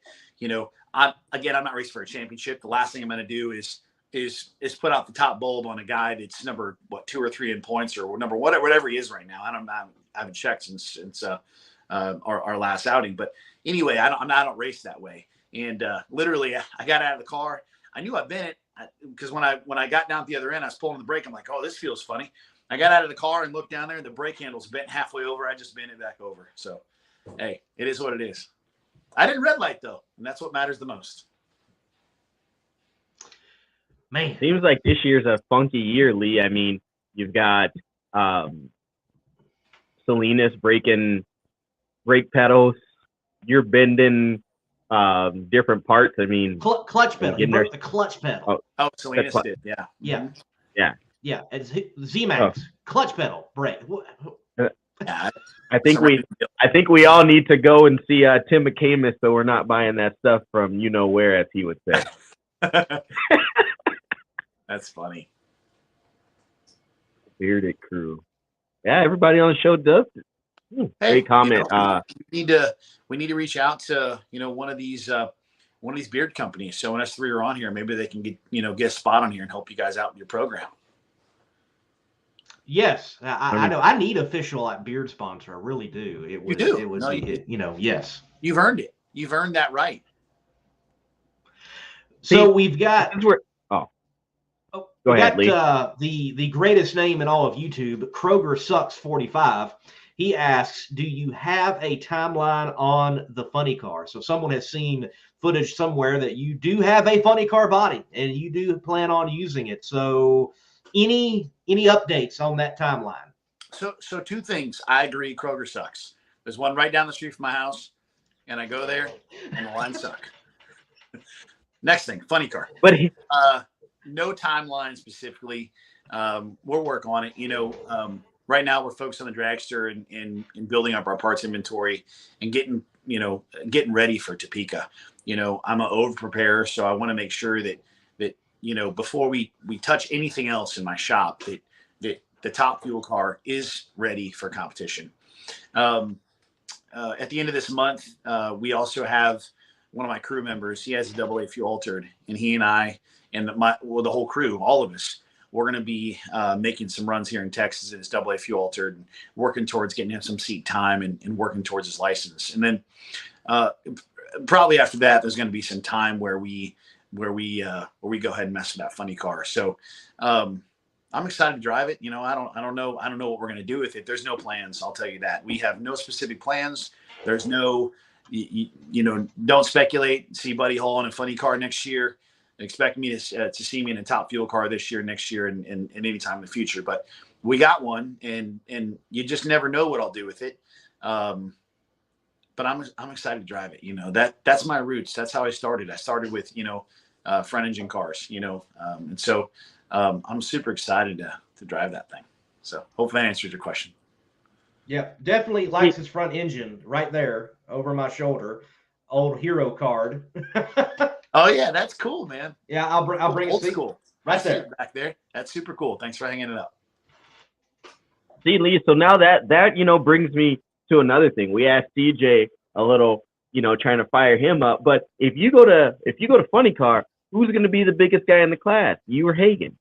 And are you guys going to have to arm wrestle? He's taller than me. He probably outweighs me now. I think he's at a different point. I stay in shape, and I still stay very strong, but Matt really he's very focused, and you see it on his social media. He's very focused on building his body and getting bigger, and believe it or not, I'm trying to get smaller, for years I carried between 245 and 270 pounds. And, I enjoyed that. I enjoyed training real hard, and I enjoyed, being able to pick up anything and move it. And I still can. I'm still very strong, but I'm also at a point in my life where, I'd like to be a little smaller. Right now I'm around 230 to 235 pounds. And that's, over the last 6 weeks, especially, I've lost a lot of weight on purpose. And I fit in the car better. I breathe better in the car better. And, I'm not getting any younger. I'm not old, but I'm not getting any younger. And I know if I want to live longer, I need to work towards being a lighter weight person. Now, I'm never going to be a small guy. I don't even know how I get less than 220 or 25 pounds because I already have a low body fat. But I don't know. I really like Matt. He and I really don't talk. We've exchanged just a hello a couple times, but he's a good dude. And whatever. He's definitely a big dude, but I don't think he's stronger than me. And I'd put about anything on that. See, the NHRA needs to line this up somehow of a competition between you two, some way, shape, form, or fashion. I don't know what it looked like. Maybe it's picking up whole blocks instead of the boulders, the round boulders, and maybe it's that and it's blocks. I don't know. Like one block's just just short block. The other one's got like heads on it. The other one's got blower. I don't know. Maybe it's something like that and setting it in place. But we got to figure something out. Yeah, it'd be cool. It'd be cool, especially considering two different classes. It'd be cool. It'd be great for the fans, and anything that's good for the fans and good for the sport and can get people involved or draw a different crowd to the sport. I'm all about it, man. If we planned something like that and we, marketed that towards the bodybuilding and powerlifting community, we'd bring a whole new group of viewers, and maybe short term, and maybe we could stick some around for the long term of fans. And so, anything I can do to help our sport, I'm down for it. I'll do whatever, dude. I don't care. I ain't afraid of anybody. I ain't afraid of getting beaten. I definitely ain't afraid of winning. So it is what it is. I think we need to have Hagen and Buddy throw tires over like the Z-Max, like the little tunnel that you go under. Who can get it up and over that first? Yeah, I know what you're talking about. Okay, I like and no rim. There's got to be like 3 or 4 tracks, that have that. And so you go to the local Gold's gym and be like, hey man, look, it's 20 feet in the air. We'll give you a free ticket if you at least try. And like you said, you bring that lifting community out. They're strong and no pun intended, strong. But I think it'll be a good way to avenue. Get gyms involved. Planet Fitness or 24 Hours as a sponsorship on some cars. That'd be cool to see. Yeah, no, there's no doubt. We are, I'm always thinking of ways to use my lifestyle towards racing, right? Through partnership. And, one of the things that's definitely on the top of my list is using my history as opportunity to bring in, supplement companies and gyms and things like that potentially is to be involved in the sport with my team in a partnership. So it's already in my head. So I think you're spot on by mentioning that. All right. From the greatest name in YouTube, Kroger Sucks 45, to you saying that, yes, you don't like Kroger yourself, what is your most favorite grocery store? Look, I'm a Publix guy personally. Mom works at Publix. I think it's a great chain. Wegmans, though, Wegmans is spectacular up there in the Northeast. I got to hand it to them. What is your favorite chain down there in Texas? Albertsons, Brookshire, Super One? Man, who is it? It's got to be Whole Foods. I enjoy Whole Foods because, you go in there and you can get a meal. You can really get some really good steaks. I love steak and I love dry aged beef, and they have dry aged beef there. It's just a cool grocery store. I don't go shopping a lot, but I'm that guy. When I go shopping, I go when I'm starving. It just works that way. And then I end up with the most interesting cart. It's got the most random stuff in it ever. Things that just don't make sense to be in the cart together. They're in the cart. So, but anyway, yeah, it's got to be Whole Foods. I enjoy Whole Foods. I mean, you can go in there and get a meal and practically get anything you want that's really high end food, and I can get on with that. So Mr. Kroger Sucks 45. If you don't have a Whole Foods in your neighborhood, whenever you get to an area where there's one, you should give it a shot. I like it. And we obviously know the backstory of why his social media tag is that, because he was working at one and something happened and they laid off a bunch of people and different things like that. So, I mean, it's fitting for him. But for you, buddy, looking forward to your season, who are the people that you need to and want to continue to thank for getting you out to the racetrack and putting you in front of the NHRA family? Man, people. So, our sport is all about people. Some fans, or not some fans, the viewers, the fans, they see the race car, they see the hauler, they see the tools. It's people. It's all about people. And, there are so many people for me to thank for, or so many people to thank for where I've gotten. The first being my family. Without my family's history, without my dad, without my uncle, and without literally every family member I have, at some point along the way supporting me in my venture, this wouldn't be here. And then, other people that gave me opportunities along the way to prove myself, letting me drive their cars, Tom Moultrie, Terry Haddock, to name just a couple right off the top of my head, that gave me opportunities in their race car to prove to myself, to them, and to the world that I could drive a race car and keep my own lane and not run anybody over. Right. And so it starts there. And then you gotta, you gotta look at what's going on right now in modern times, which is, I couldn't be more thankful for Tim Wilkerson, Richard Hartman, David Schaff, Matt Schaff, Sean, Caleb, Kyle, Corey, all these guys, Brian, Robert, all these guys that keep me safe in the car, and, we have a big team, we have, other people play a role in my team. We have Rich Fenwick and we have Rocky, and they cook for our team all day long to make sure we're eating healthy food, so we all stay healthy at the track. And Christy, she plays a key role in the track in so many different ways. Most importantly, keeping me in line and making sure I have the things I need, because I'll run myself ragged otherwise. I'll forget to take a drink of water all day because I'm running around stupid trying to make sure, everything's going right. And so, and then our sponsors, we have some incredible partners on our car that I couldn't be more thankful for. First Class Graphics, they do an incredible job at making sure that they fulfill my desire to make sure all my things look good and fit a certain appearance that I like.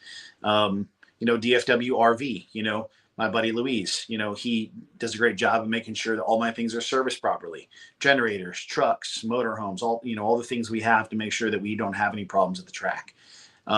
Lucky's Diesel, 4 of the Lucky's Diesel employees crew on my car, and they're absolutely incredible guys, incredible mechanics, and we're all learning together. And so I'm thankful for those people, and not to mention all the other manufacturers, that are on my car, stickers. I can't even name them all, of who I've called in the last, 4 or 5 months, and without even asking, giving me discounts on things because they know that I'm getting started and these people want to see me be successful. I can thank, John Forrest and John Forrest Racing for, without any question at all, if I need something, I go over to their pit, they hand it to me, and they pay me later, worry about it later. It's just Mike Salinas, Mike Salinas too. If I need something and Mike has it, buddy, take it. Here it is, whatever it takes. And I can't even, I'm so thankful for so many people, and I do my best to not miss anybody. And so if I miss anybody, I'm really sorry, but there's just so many people involved, in my program. It's incredible. And it's something that fans really don't know unless someone tells, and unless the owner or driver tell, like, what it really is. And there's just so many people involved, Kevin Kinsley's helped me out a lot. Ty Baumgartner's helped me out a lot. Good God, I just can't even. If I actually sat down and made a list of those people currently involved in my program right now that I need to thank, I would say it'd be 35 to 50 people, somewhere in that range, that are assisting me to make sure that I do the right thing and make the right decisions.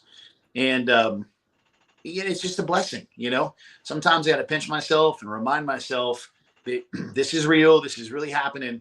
And because I'm so busy all the time, I forget. I literally forget sometimes that things really aren't happening. I just get so in the mode, and I just keep working and working and working. I forget what we've created. And so I can't do any of this without these people. It is impossible. And that's something that all fans need to know. And even the people that are thinking about, or have a dream of doing this and racing at a really high level, it's important that everyone knows that the people involved in these programs are what make these programs work.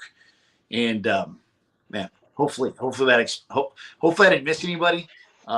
Hopefully that is an explanatory enough about what it really takes as far as people. And no one is more thankful than me. I promise you, no one is more thankful for their people than I am. And I do my best to make sure that they feel that way. It's so important to me. It's probably the most important. It's as important as winning. Making sure the people on my team, in my camp, whether they're at the racetrack with me or whether they're in their shop or whether they're building parts or whatever, know that I genuinely care and respect and thankful for the things that they have done for me. And Sam, that is a true statement from him. I can attest to it. I don't do much. I just handle social media occasionally. And he's like, hey, man, thank you for what you do. And he says that regularly to someone just handling, photos and video and nothing mechanical.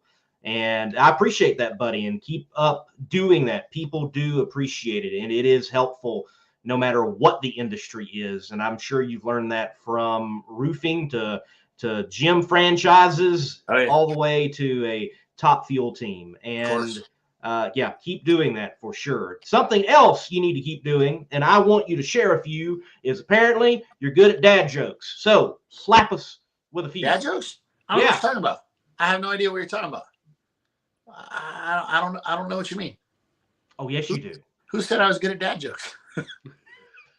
I mean, but do you know why the turtle crossed the road?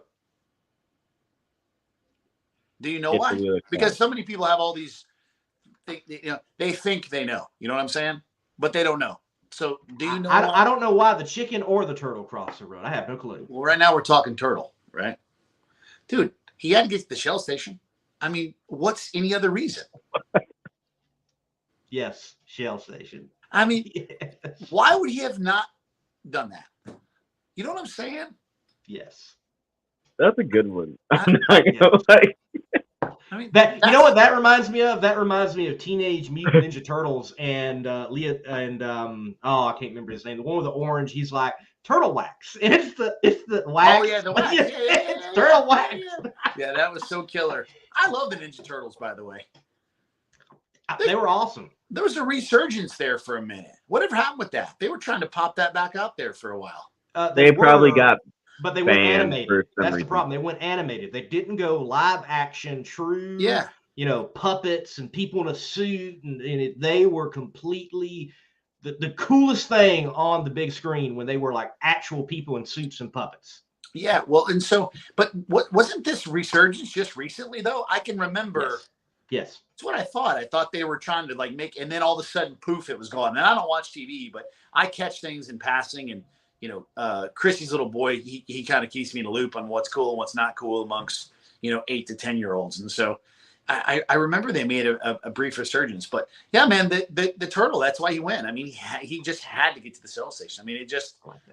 I mean, and then it's funny because I was watching a ghost show recently, and it reminded me of another joke. And I think everyone will appreciate this. It's a little bit off it's not necessarily in the season, but we'll discuss it because it should be discussed. Ghosts never ever have kids. They don't. It's impossible for a ghost to have a kid. But do you know why? No. Dude, they got Halloweenies.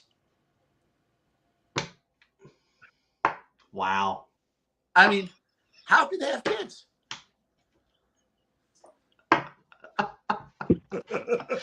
Oh boy. How could they have kids? You know what I'm saying? They can't. Oh man. Huh? Yeah. That's it.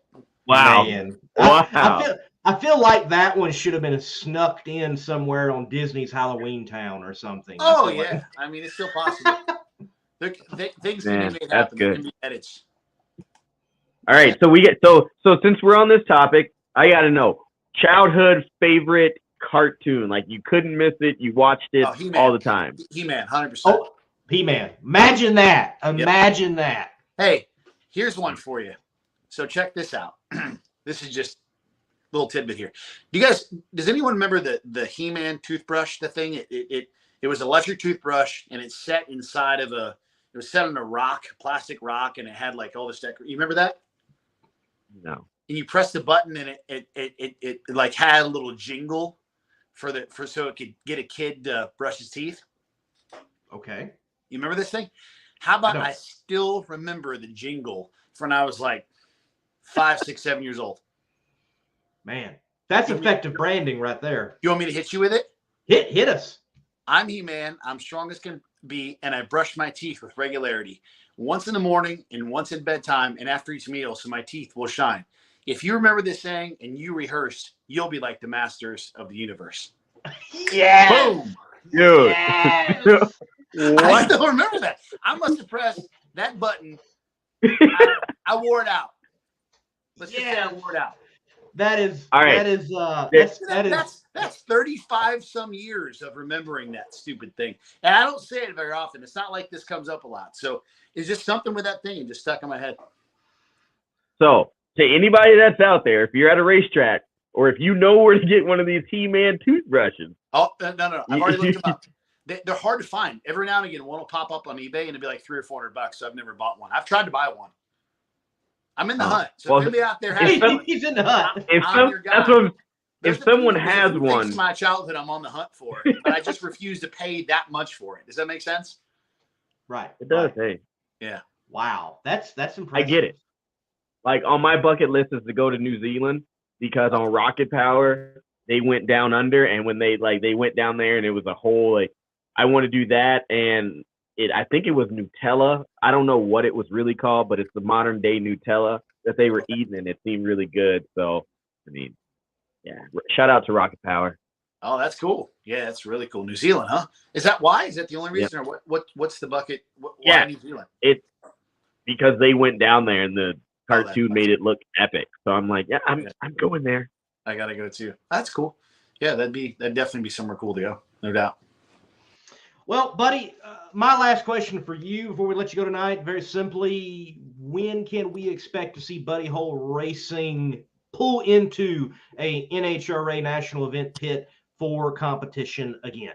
Yeah, we'll be out in Topeka, and everything we're doing right now is on a timeline to be prepared for Topeka, with the idea of going from Topeka to Indy to St. Louis to Dallas. We're going to make a pretty big push those last few races of the year.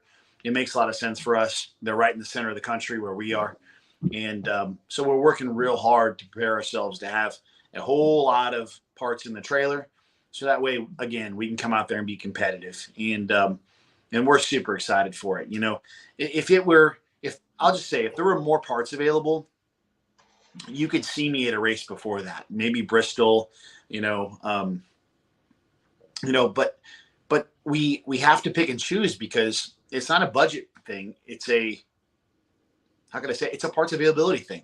There's just not enough parts out there right now to purchase to be able to run as much as I want to run. And so we're being selective about where we run. We want to run races that make sense for us. And, we have a plan, I believe that the results are much better when you have a specific plan. So we're not winging it. We're not saying, well, if we get parts here, we'll go here. It's not like that. We have a plan. And so again, Topeka, Indy, St. Louis, Dallas. And then if we have parts, if we still have parts left over, and I hope we do, you'll probably see us finish the season in either Vegas or Pomona.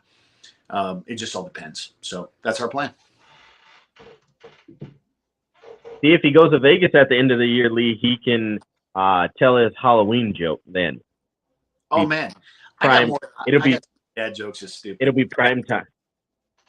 Yeah. I'm probably going to go to Vegas no matter what, even if we don't run the car. And I want to attend SEMA this year. I'm working on some partnerships that potentially I need to be at SEMA for. So I'm going to be there no matter what, with or without the car. It really depends on my crew. We have a couple crew members that potentially won't be able to crew that weekend, but maybe the following weekend. So we may just drag the car out there and just park it, for that weekend and then race the following weekend there in Pomona. But I want to be there so I can attend SEMA and handle some business otherwise. So, but that's our plan. That's our goal. And I love Vegas. I just like going to Vegas. So why not go? It just sounds like fun.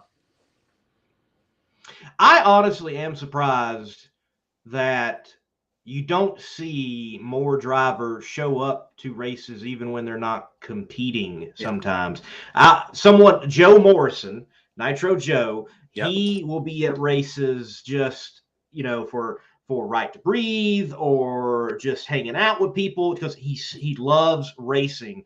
And it fascinates me sometimes you don't see racers at the races, even if they're not there, if they possibly could make it. So, yeah, whether you are with or without the car, we want to see you in Vegas for sure. Cool.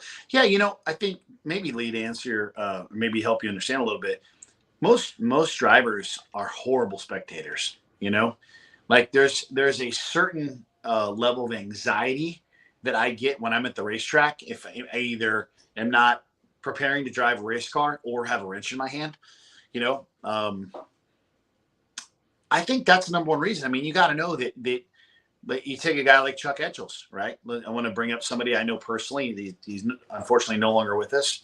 May he rest in peace. But, the day he decided to quit drag racing, he sold every part, piece, nut, bolt, wrench, everything, and never, ever, ever, ever returned to a drag strip. There's never once, never as a spectator, never one time. I think there's something with being competitive and being deeply involved in a sport. Like when you don't have anything to do, it's kind of like Talladega Nights, where he's doing the interview and you're like, what do I do with my hands? Remember that? You know what I'm saying? Oh yeah. We had that first interview and he didn't know what to do with his hands. That's how a lot of drivers feel and owners feel. And even guys that just, even crew guys, if you don't have something to do and you're there, you almost feel out of place. Like, should I be here right now? I don't feel good about this. It's really weird. It's an anxiety. So hopefully that helps you understand why. That's perfect. Look at what John Force, the year that they set out. You didn't see John at the racetrack. And he He went to more junior dragster races with his grandkids than he did, and he even said it like I can't be there, and I don't think you could see John Force at a racetrack without his white peak hat on and his scooter. Like I think the guy would honestly, if he was at a race, I think he'd still wear his fire suit and just drive around. Yeah, because that's what that's his life. So I get it. I mean, my first year of my car sitting, on jack stand, I was like, okay, what do I do? Like, I got to go and help somebody. I got to go to the starting line. I got to do something. So, well, a little bit, I have something to look forward to this month as well. Kevin Kinsley, you guys know Kevin. He's a licensed NHRA Top Fuel guy. He's one of my buddies, and he also drives Top Fuel Hydro. And so, not this coming weekend, but next weekend, there is for the first time in a couple years, maybe 3 years, they're finally running Top Fuel Hydro again. And so I'm going to go down there and in Marble Falls, Texas, which is just 2 hours south of me. And I'm going to help Kevin out on his Top Fuel Hydro. I'm pretty excited about that. So, but I got a reason to be there. That's my point. He actually needs my help with the boat. So otherwise I wouldn't go, but he's going to drive. Kevin's my buddy. He helps me. I'm going to help him, and so anyway, I'm looking forward to that. Top Fuel Hydro. How about it? Yep. And by the way, folks, if you want to see photos of Kevin getting fitted in the car, go by Liquid Voodoo on social media, Facebook.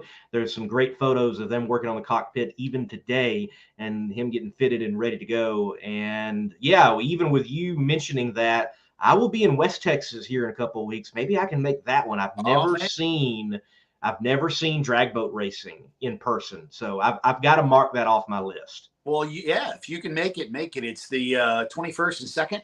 So it's that Saturday, Sunday. And I think we run both days, I'm pretty sure. Just get in touch with me and I'll get you set up. I'm sure we can get you in and all that good stuff and give you a home base there in Kevin's pit and make a good time out of it, man. Top Fuel Hydro. I mean, it's pretty cool, isn't it? I mean, I don't want to say it's cooler than Top Fuel or Fuel Funny Car, but man, it is so cool. I mean, just think about that. 10,000 horsepower on a boat. I mean, how cool is that, right? It just is so cool. So I'm looking forward to it. Awesome. I used to have a Tahiti jet boat with a big block Ford in it and going like 40, 50 on the water. You're like, okay, this is crazy. You got to, Lee, I'm going to put this up there with the Harley guys. You got to be a different kind of crazy to be going that fast on the water. Water's not forgiving. Just saying. Yep. Yeah, it'll crash your boat and drown you. Yeah, see, no, it is wildly impressive what they are doing on the water for sure. It is wild what Top Fuel anything, but yes, on the water and in the water, and it is wildly impressive to see it, and that's why I want to see it in person. I want to see that rooster tail in person, not just TV, but in person. Well, it's the first time in years, so it'd be awesome to have you down. It would be great for you. It'd be great for their sport to have you covered or something. It'd be killer deal. Yeah, just let me know. I'll help you out. And look, I can understand the whole racer and not doing something, because I look at a race weekend and I go, which event can I have credentials to? Yep. To not just watch, but film it, photo it.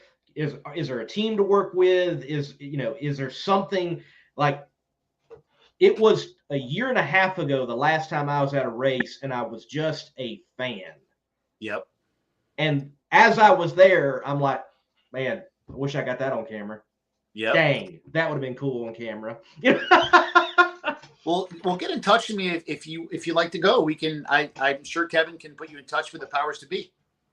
Definitely, buddy. I'll have to look and make sure. I know I'm in West Texas for Funny Car Chaos coming soon at Pinwheel Nights Raceway in just near Odessa. So we'll see if all that lines up or not. But yeah, I gotta get drag boat racing in soon for sure. Killer. Well, man, look, thank you for your time. It's been good having you on. Thank you for the dad jokes. Thank you for your perspective. And we look forward to you being at Topeka and anywhere else this year, depending on the parts situation that everybody is going through. Thank you, man. Thank you guys so much. It's always my pleasure to be on your show. And I'm also very thankful for what you guys do with keeping everybody informed. You know, you guys are on that list. You know, without you guys doing podcasts and following the sport and putting it out there, less people are aware. So thank you guys for hosting us. It's greatly appreciated. See you, buddy. Thank you. Appreciate that. There you go, Lee. Now, and you're literally diving into a new sport. You see what I did there? Right. Hopefully it works out. I got to check the schedule, make sure. I think there may be a conflict with Odessa and Funny Car Chaos. Maybe I can catch Texas. But look, if it's in South Texas and I'm in West Texas, people forget Texas is big. Yeah, that's one thing for sure. But Lee, you know, and that just shows a testament right there of what drag racing and what the community that we have can do. You know, there's a lot of links and pieces to the puzzle, and you may know someone or be linked up with someone that has a totally different connection to someone else, and now you know, like, hey, I can, you know, bounce between this and that, and the connection and the friendships that we have here in drag racing, it goes a long way. So that moment right there just really showed, you know, what drag racing is all about, and I appreciate it. But yeah, man, I mean, sure. Buddy Hall having that funny car, you know, that Matt Hagen, that rivalry, and we spoke about that, you know. Just could you imagine the horsepower, or should I say the testosterone level that would be at that starting line with those two guys doing a arm wrestle? I mean, that would be huge. And to bring, like you said, and to bring the powerlifting and to the lifting community into drag racing, be really cool to see Planet Fitness or, you know, Gold's Gym or 24 Hour, you know, on the side of one of these race cars, or wrapped up in it, or just, you know, think about the different wraps you could do with weights and different things like that. I mean, there's so much potential. So to anyone that's out there that may be listening, if you have a way to get weightlifting into drag racing, reach out to one of us and let's move that needle forward and to continue to grow our sport. Yeah, shout out to I can't recall, but A Fuel, Muscle Milk has been in the sport with. Yeah, they were there they were there in North Carolina. Can't remember it, but I cannot remember his name. I'm going to be kicking myself in the rear for that one. But I'm surprised you don't see more the nitro products, you know, like the pre-workout stuff. I'm surprised you don't see that more in drag racing, or there's even like Pepsi Nitro. I think there is. I don't know what's going on there, but it's not necessarily the same nitro, but there's definitely a correlation with the abbreviation. Sam, look, man, we have gone all the way almost to 2 hours. It's been a great show. First time having a junior dragster driver on. I really enjoyed that. All the way to Top Fuel. Sport well represented. And congratulations once again to Darren and his role now with CompetitionPlus.com.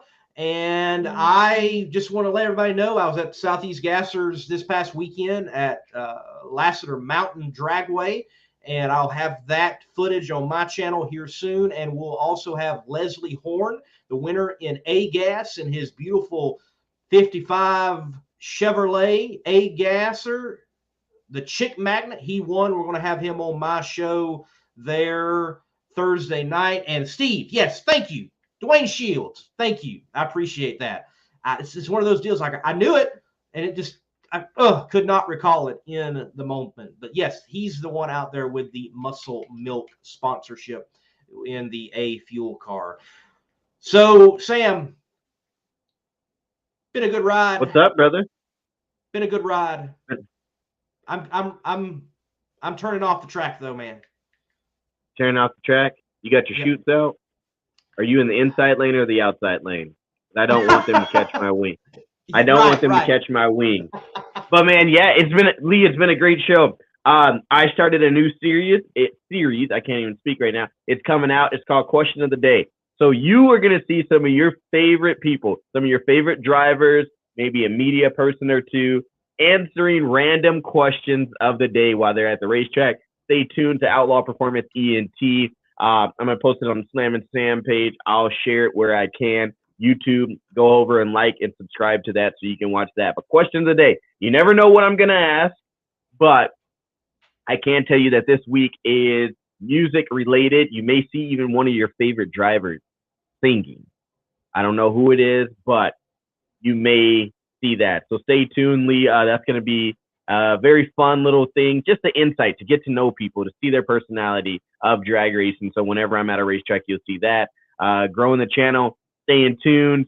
Circle track racing starting in my own local neighborhood. So there's a lot going on, Lee. It's racing season, but like you said, pulling the chutes. You're in the inside lane. Lee, it's been an honor. It's been a pleasure, from Junior Dragsters to Darren's Great News and to Top Fuel and maybe even Funny Car. We never know where it's going to take us. This has been another episode of Competition Plus Power Hour, brought to you by Weldon Pumps. Ollie, Lee, shut her down. Ladies and gentlemen, thank you for watching. Make sure you look good at the track, and the best way to do that is with Competition Plus apparel. Get your CompetitionPlus.com apparel today. Whether it's our nitro-burning funny car design or the vibrant door slammer design, we have the swag to show you are always in the know. Get yourself a hat too. And we know not everyone enjoys wearing a mask, but if you must wear one, at least wear a good-looking one. Check out the new CompetitionPlusApparel.com for the latest from the place where you have trusted for your news on the internet for over 2 decades.